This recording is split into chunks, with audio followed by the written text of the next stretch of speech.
ঈদুল আজহার শুরুতে সামাজিক মাধ্যমে আলোচনার কেন্দ্রবিন্দুতে ছিল শাকিব খান ও সাবিলা নূর অভিনীত সিনেমা তাণ্ডবের গান লিচুর বাগানে। কিন্তু ঈদের দ্বিতীয় দিনই সেই আলোচনার মোড় ঘুরিয়ে দিয়েছে ফরহান আহমেদ জোবানের নতুন নাটক আশিকি।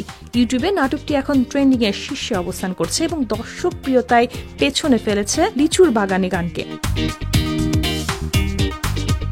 ৮ জুন রাতে ইউটিউব চ্যানেলে প্রকাশিত হয় আশিকি। মাত্র কয়েকদিনের ব্যবধানে নাটকটি ভিউ ছাড়িয়ে যায় ৬৬ লাখ, যেখানে লিচুর বাগানে থেমে আছে ১৭ লাখেরও নিচে। এই বিশাল ব্যবধান নিয়ে শুরু হয়েছে আলোচনা। ঈদে দর্শকদের নাটকের প্রতি আগ্রহ চোখে পড়ছে নতুনভাবে।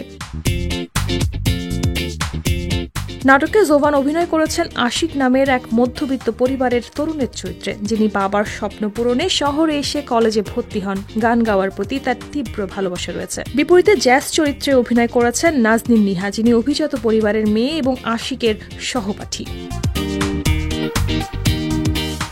গল্পে প্রেম, বিয়ে এবং পরবর্তীতে জীবন ঘনিষ্ঠ নানা ঘটনা ধীরে ধীরে উন্মোচিত হয়। শুধু প্রেম নয়, বরং নাটকে জীবনের বাস্তবতা, সংগ্রাম ও আবেগের সংবেদনশীল চিত্রায়ন রয়েছে বলে মত দিয়েছেন দর্শকরা।